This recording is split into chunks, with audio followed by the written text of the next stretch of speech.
Hey garden lovers! Wow, it has been a hot summer so far, and we still have about 6 weeks of high temps to go, but then the temps will start trending down again, and I am so looking forward to it. This garden tour is a snapshot from about a week and a half ago, filmed early morning before the heat, and it's taken me a while to edit the video. But since then, there has been a lot of harvesting going on. We have been roasting tomatoes and chilies for my husband's amazing salsa recipes. And we're preserving our harvest also by dehydrating, freezing. We're making our own spices, so drying out our chilies. And lots of seed saving. This is Gin Fizz, one of my favorite heirloom tomatoes. And canning. We've been making some spicy nectarine apricot jam. In this video, we will go through the main garden area. Then going forward, we will start sharing short videos featuring different parts of our garden throughout the months. So make sure to hit the subscribe button to not miss anything. If you're not familiar with our channel, we are growing Zone 9B. We're inland, Southern California. We have a very hot deserty climate, but we also get very low temperatures down into about 28 degrees because we are at an elevation of about 1,700 above sea level. So it makes it very challenging to grow some foods because of the small windows of opportunity, but we have worked it out. And we have some beautiful dahlias all over the garden this year. They do great in the heat, and that works out perfect because we have a ton of it this time of year. And here they are. This was filmed yesterday, so a week and a half later from the original filming, and we have more blooms. They're just gorgeous. Plumeria has always been my favorite flower, but dahlia is up there now. I've got two favorites, plumerias and dahlias. And as the years go on, the tubers just keep multiplying and multiplying. This beautiful dahlia is growing in our raised bed with our tomatoes, and it's just huge now. So gonna start separating the tubers and spreading them all around our edible landscape. In this first 4x8 raised bed, we have lots of different tomato varieties growing. You can see here we have the Sungold trellising up this arch. Since this filming, we have harvested lots of delicious Sungold cherry tomatoes. As I mentioned, there's lots of seed saving going on. So here are some Kentucky Wonders. I guess I missed these, but we've been saving lots of green bean seeds. Over here in this other 4x8 raised bed, we have these beautiful plum colored bachelor buttons. We are working on a Southern California gardening heat loving flower collection where these will definitely be a part of that mixture.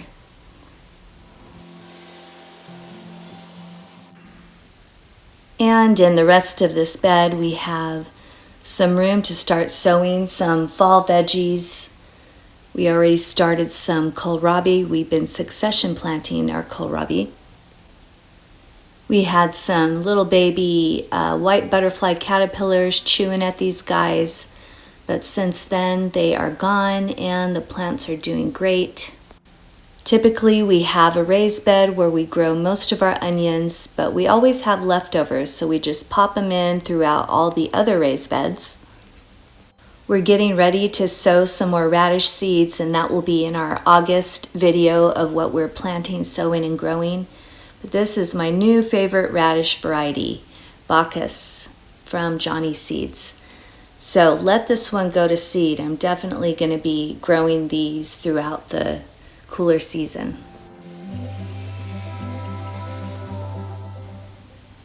Here we have a little baby Queen of the Midnight tomato plant growing. We had a diseased tomato plant growing in this area. I had to remove it.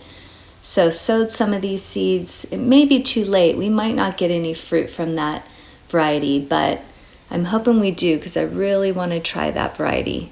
If not, we'll definitely grow it next season.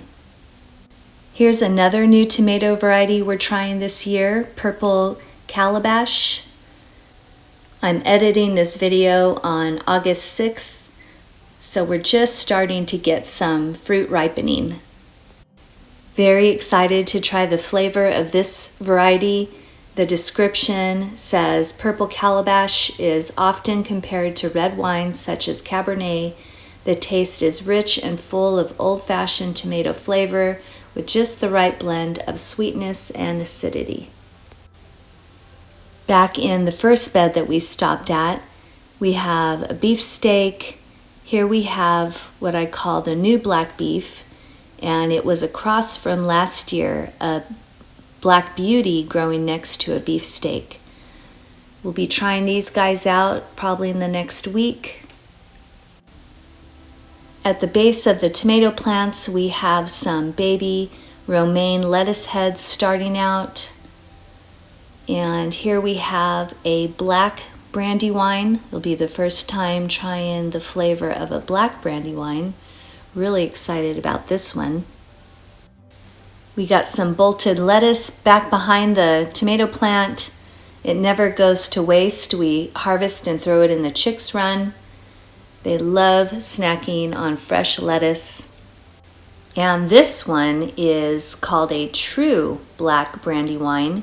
So it's another black brandy wine variety, and it's the first time trying the flavor of this one as well. And all of our kale plants also got attacked by the white butterfly caterpillars. So we got them sprayed with some neem oil and insecticidal soap blend, and here they are today. Kale plants are awesome. They can bounce back from a lot. If you've seen our garden tour videos over the last couple years, you'll recognize this basil bush. It's amazing, beautiful, huge. The pollinators love it. It's always covered with bees. It's just too early in the morning, so they haven't came out yet. It's the only basil plant that overwinters. All the others die back due to the frost, but this seems to be in the perfect spot where we just prune it back each year and it just flourishes the next season. And this is really bumming me out. It's turned into an annual thing every season. These darn grape leaf skeletonizers come in and lay their little eggs, and their larvae just destroy this beautiful grapevine. It covers the entire side of our wall. Here's what it looked like before they started devouring it. And here's what these little turkeys look like. And they could do a lot of damage in a short amount of time. Neem oil and insecticidal soap mixture is very effective with them, but the reason why we don't spray the grapevine is we have little birdie families living in there and nesting, and so don't want to get the neem on the babies. So unfortunately, the grapevine is pretty tore up right now, but what's great is it's going to get a new round of leaves and it's going to look lush and beautiful in a few weeks. In this bed, we have a few of my favorite tomato varieties growing. This is Dark Galaxy. It's such a unique looking tomato. Love to grow it every year. It's so cool.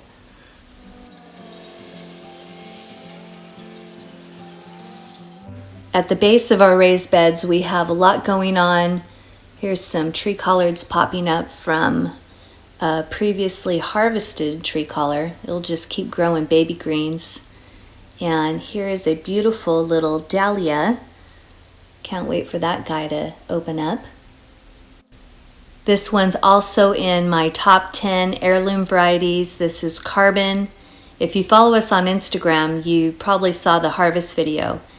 And just ate this guy the other day. Oh my goodness, the flavor is amazing.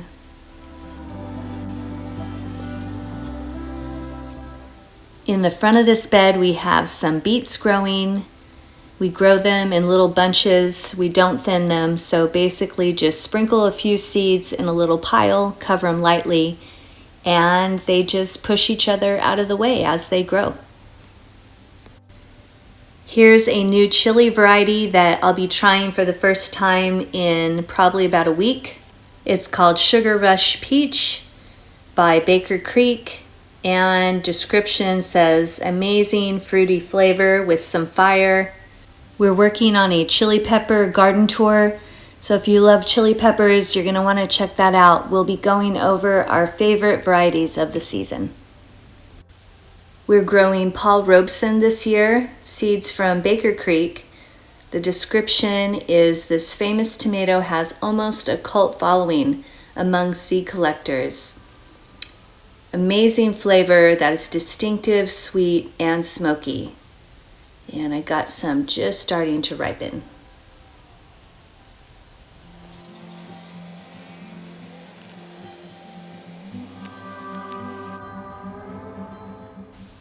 Back there behind the bachelor buttons, we have a mammoth German tomato plant growing. First time growing this variety. Excited to check out the flavor.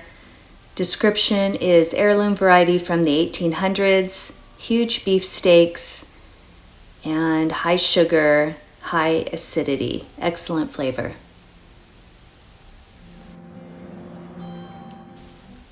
I went a little crazy with the bachelor buttons this year, but gonna be able to harvest lots of seeds.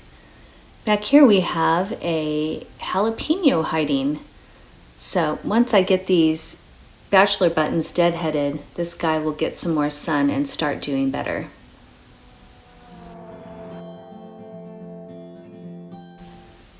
And wow, this one is one of my favorites this year.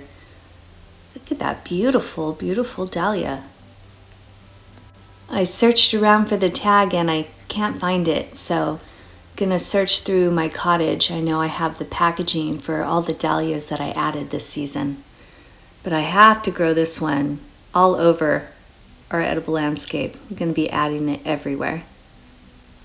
You could see the one that's just about to bloom. This is what it looks like today. Gorgeous. I absolutely love this flower.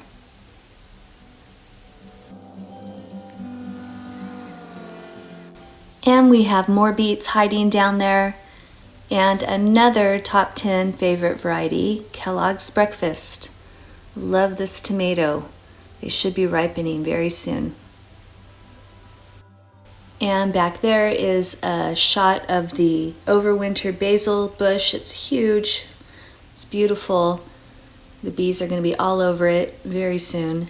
And we got a little bit of kale and some bolted lettuce. We just started a lettuce trial. We're trialing, I think, 17 or 19 varieties to narrow them down to our 5 top favorites that grow well in our growing environment in Southern California.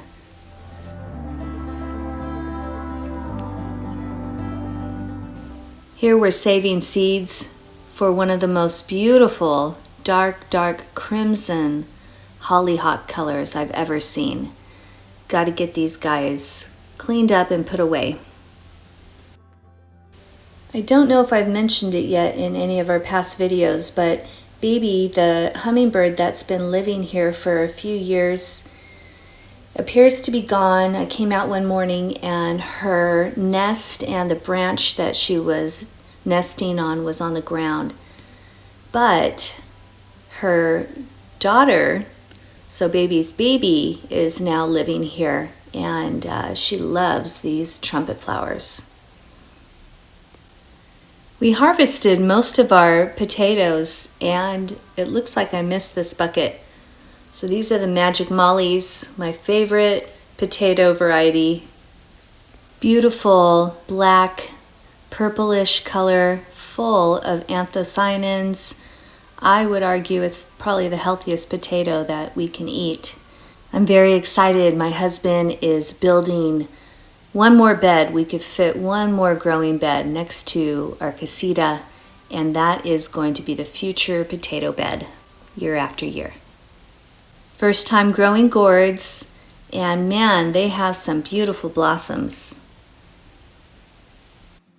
I'm going to speed up the back half of the garden tour, and as I mentioned, going forward throughout the month we'll just feature a growing area, and that'll be easier on me since I don't get much time to edit. This whole row used to be potato buckets. Dug them up and replaced them with some watermelons. The roots from the Santa Rosa weeping plum tree had infiltrated the potato buckets and was making it just impossible to grow potatoes in, so we will be growing our potatoes in a different area going forward. Here we have some cilantro seeds drying out. I'm sure some will drop and self-seed themselves. This corner is our weeping Santa Rosa plum tree, and it really produced this year. This was the first year that we got lots and lots of plums. They're very delicious, but my favorite plum tree is actually in our front yard, and we have another one in our backyard, and it is the blood plum.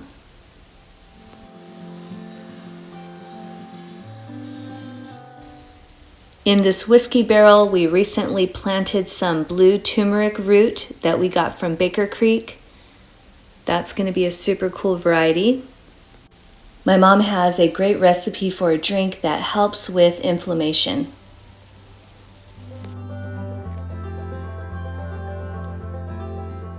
Here's the last of the apples from this apple tree, but we will get one more round of very small apples towards the end of the year. All right, we'll head back over to the rest of the main garden area and get this tour wrapped up. Got this poinsettia from my mom last Christmas, transplanted it, and it's doing really well, so it's going to be fun to see if we get some beautiful red leaves this year. We sowed some more cucumber seeds. In this area, they will trellis up against this cottage wall and should do much better now that we got this shade cloth put in place. This tree collard's on its last leg, but tree collards and kale are so cool. You could harvest them and they just keep putting out more and more shoots. This is another first timer for us. This variety is called Black from Tula, if I'm pronouncing it right. And it's producing pretty good. And the rest of this bed is some different chili peppers. We have a volunteer tomatillo. We have volunteer tomatillo plants all over the place this year. It's pretty interesting. I don't know if the birdies carried some seeds, but this one's pretty cute. Over here we have Sierra, some baby heads forming. This variety does excellent in our growing environment, and I expect this variety to perform very well in our trial. The mint is in seed. I'm going to make sure to cut these blossoms off ASAP. I do not want mint in the ground. That stuff is a nightmare to get rid of. This cantaloupe plant is growing all along the base of the raised bed, and it's just starting to get some baby cantaloupes. Here's a fun variety of painted corn to grow, ornamental corn. Not sure what happened to this cob, but the birdies have been enjoying it. And this is what it looks like when it's harvested. It is called striped japonica by Botanical Interests. We have lots of beans everywhere. We're growing the Kentucky Wonder, and this is the Burgundy. These beautiful bean pods. These guys have been weaving themselves all up the grapevine. And here we have some delicious grapes ripening. This has been a really great year for most of our grapevines. It's the most fruit that we've seen in all the years. And I'm attributing it to all of the rain we got. We got so much rain this last season, so it's been wonderful. So we're gonna have lots of bunches of grapes to freeze. We were at Rogers Gardens a couple weeks ago and saw this plant, it says citronella balm, and thought, wow, this is great because we have a mosquito issue. And then got it home and was looking closer at the leaves, and I'm like, this looks like lemon balm. And it is, it's actually lemon balm, but what's cool is you can make oil-infused lemon balm as a mosquito repellent. So gonna be getting on that as soon as I get time. This little guy that lives under the shade cloth 24/7 is wasabi root, and we got it from Territorial Seeds, and so far it's not doing anything, but it hasn't died, so I have hope.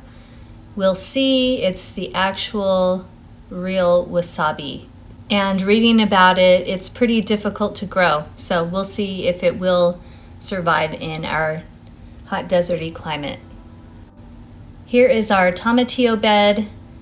We got some tomatillos ready to harvest, and we just harvested some, and the plants are not performing as good as I'd like this year. So next year we're going to change things up. I'm going to narrow it down to only growing this variety, which is the Super Verde, and then we'll line this whole bed with tomatillo plants. They should do much better. And here is the back side of the second bed that we stopped at the beginning of the video. And this first plant here is the Gin Fizz, one of my all-time favorites in my top 10 of favorite heirlooms.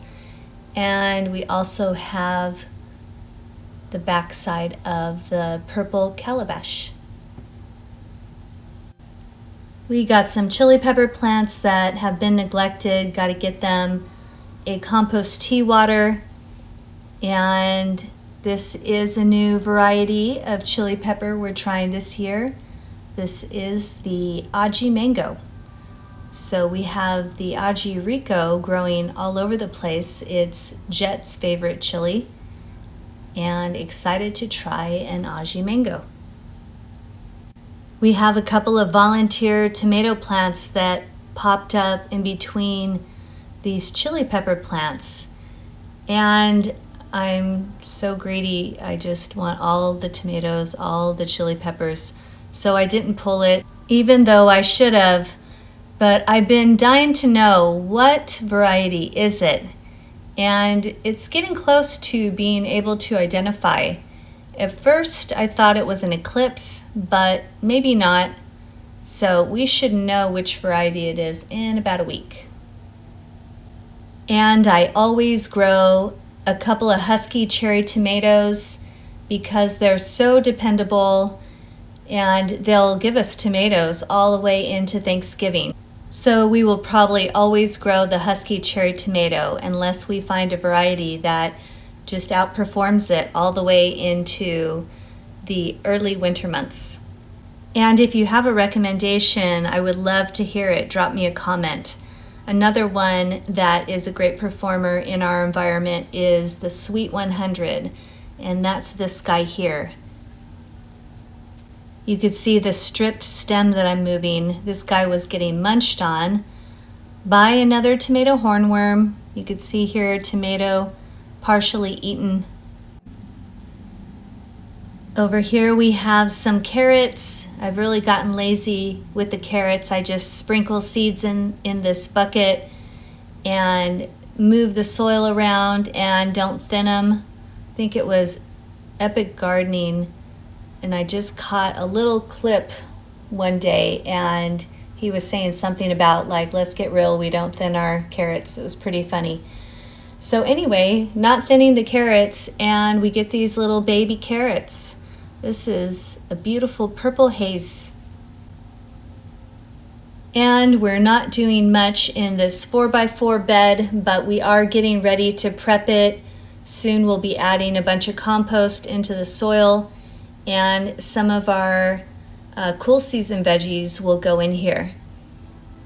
This area has some herbs going out of control. We got some dill and some spicy oregano. And here is another husky cherry tomato.